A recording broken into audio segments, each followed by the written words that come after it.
You're listening to Winnipeg's Classic 107. My name is Simon Rusnak. Over the course of 7 days, the Agassiz Festival celebrates renowned chamber musicians from across the continent and overseas. This evening, two local favorites, violinist Karl Stobbe and pianist Paul Williamson, take the stage to perform three masterworks from the Brahms catalog. To hear more, I'm joined by both Karl and Paul. Hello. Hi, Simon. Great to see Hi, you Simon. both. Karl, you are, of course, a fan favorite here in town, needing little introduction to the Classic 107 audience. Lauded for your musicianship with both the Winnipeg Symphony and the Manitoba Chamber Orchestras. Those two organizations keep you pretty busy, but as the concert season winds down, you dive right into the Agassiz Festival, which marks a very different style of music making, right? Chamber music versus all the orchestral work that you do. I mean, I try not to make them very different. I like to think that when we're playing in orchestra, we try to play something that's resembling chamber music too. But yes, I completely understand what you're saying. It's smaller. You're a little more naked, should we say? I mean, there's less brass to cover you up. Yeah, I mean, it's a good point you make. I mean, like the goal is to keep music conversational, I think, but there is that old adage of chamber music is music made amongst friends. How does it feel to reunite with your friends at the Agassiz Festival after a virtual year in 2021? I mean, it feels good. Last year Paul and I played together last year, so I would say we're reuniting from sort of the same thing. Only we didn't have an audience last year, but we still and ironically we played Brahms last year. So it's a few of the same people, a few new people. There's a few people this year who I've never worked with before. So that's kind of fun. And other than that, I'm not sure I'm expecting a whole lot of difference in terms of the actual music making part of it. Yeah, just keeping it top notch as you always do, and as the festival does. And we're gonna get to the music that you're performing. But speaking of returns, Paul, as Karl just alluded to, you're returning to the Agassiz Festival this year. You're also returned to Winnipeg. We've been keeping tabs on you since your undergrad days at the Des Hôtels Faculty of Music, where you're now an instructor. Tell us a little bit more about that before we get to the program tonight. Right. Yeah. Well, I was an instructor. My contract is over now. That's true. But, It's the end of the year. That's right. I hope it was a good one. Yeah. That was excellent. Yeah.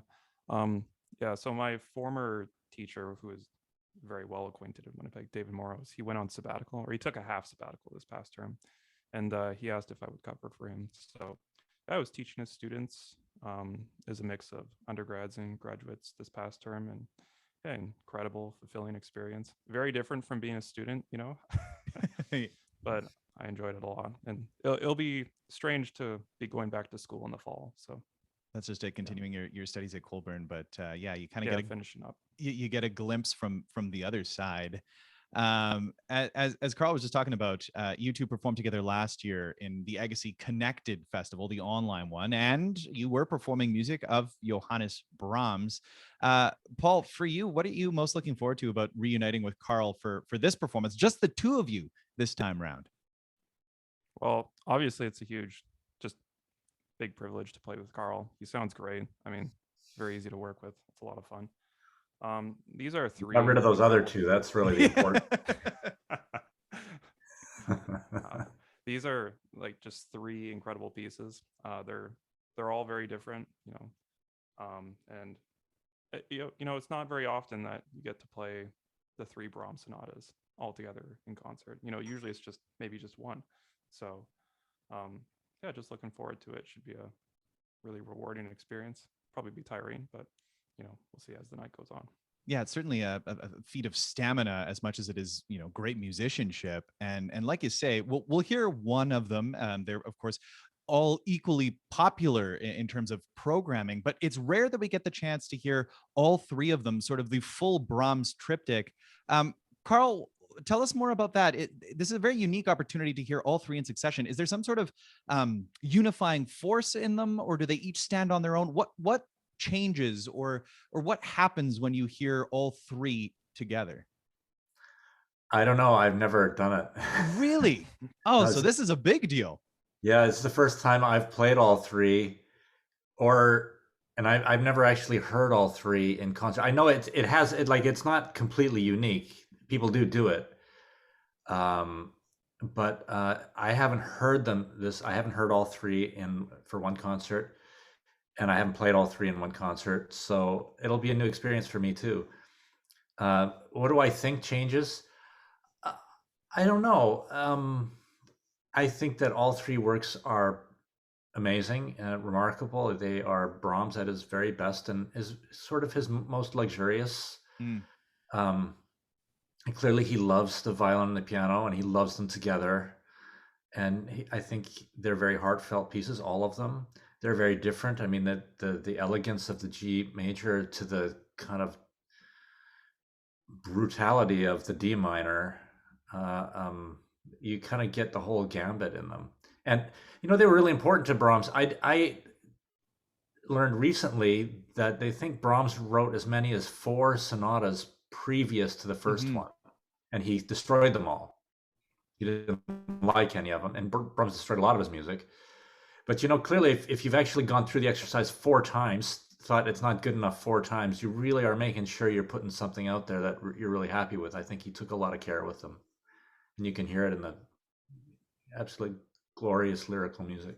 Yeah, it is glorious lyrical music indeed. And like you say, Brahms, a fan of his fireplace. I mean, just intensely self-critical. And I mean, it's well documented. I mean, even the time it took him to write his first symphony, I mean, case in point there. But these works were also written in very close consultation with his good friend, Joseph Joachim. And this concert for Agassiz is titled Free But Alone, which is a reference to Joachim's life motto. Can you tell us a little bit more about their relationship, Karl, the relationship between Brahms, one of the great pianist composers, and Joachim, one of the greatest violinists of all time? Yeah. I mean, they were obviously, they're very close. I mean, basically everything Brahms wrote for the violin was dedicated to Joachim. Brahms met him through the Schumanns. Mm-hmm. Brahms early on in his life got acquainted with the Schumanns. The Clara and Robert Schumann took a liking to Brahms and kind of brought him into that circle. Joachim was already a part of that circle, and Clara Wieck Schumann played with Joachim all the time. They were sort of violin piano partners. So, I mean, in a certain way, Brahms is just extraordinarily lucky to have that kind of, right from an early age. He was probably barely 20 when he kind of was in that circle, to be working already with the most extraordinary musicians of his day. And Clara was an incredible pianist. Certainly the only equal to Liszt, I think most people would say. And Joachim was the greatest violinist of his day. So pretty lucky for him, but also I have to say how beautiful for them to be able to benefit from his great writing, for the violin concerto and the 3 sonatas and I mean, everything he wrote. Just what a privilege to be the first person to play those sonatas. I mean, I can't imagine. Never heard them, never seen them, and it gets put on my stand for the first time, and you think, wow, who comes up with this stuff? It's neat. Yeah, it is fascinating to take that glimpse back and think, well, what was this first performance like? Probably in someone's living room, just gathering together, making music amongst friends. Again, that adage of chamber music. And the first of the violin sonatas comes right after the violin concerto, which of course, like you say, Joachim played, dedicated to. And we're talking about the violin side of things, but Paul, you're at the keyboard. So I mean, obviously, Brahms wanted to feature some very lyrical, luxurious, wonderful writing for the violin. What's the piano part like in these violin sonatas through the 3 of them? Well, it's actually interesting because the writing is quite different between the 3. I find, like, the first one is a little more sparse in texture, certainly the outer movements, and then the second and the third they're a little more, well, specifically the third, but in moments of the second too, there's a little more chordal, it's a little more full. But in general, it's just very, very lush, very rich, very, you know, emotionally dense. It's awkward, and the violin writing is awkward as well, right? I think that's just part and parcel of Brahms writing in general. But it just, I mean, the lyrical content, like Carl said, is it's unmatched. So it's just a lot of fun to play these beautiful, beautiful melodies and just pass them back and forth between instruments. So we talk so much about the beauty of Brahms, but can you just unpack one thing a little bit more? Can you talk about the awkwardness of Brahms, just for listeners? right, yeah. So I, of the piano composers, like when we hear Rachmaninoff or Liszt, they sound really difficult, and they are difficult. There's lots of notes, but it's written in a way which is like really, really well written for the hand. It's very ergonomic in a sense. And some composers are just not like that, and Brahms is one of them. Beethoven is another one, but Brahms particularly is just, it's a lot of chordal stuff and yeah, I mean, a lot of the time you have to grip a little more, and your hands can't just connect as smoothly between transitions of chords and stuff as with other composers. So it's a little more tiring for the hands. It's a little more tiring for the mind too, because you're not as comfortable playing it. But the music is so rich and rewarding that it completely. Well, I have a question for you. Did Brahms have big hands? Did he have? I mean, because a lot of his piano music is big, right? I mean, the chords kind of don't lie particularly well. Did he have large hands? Because he was a competent pianist, wasn't he? Yeah, I think he was a good pianist in his day. I don't think he was nearly on the level of like Liszt or Thalberg or Right. Or had large hands. He must have had like strong hands. Maybe a like a wide palm, if that makes sense, and then thick fingers. I think that would make sense in his writing. Like Chopin had very small but flexible hands.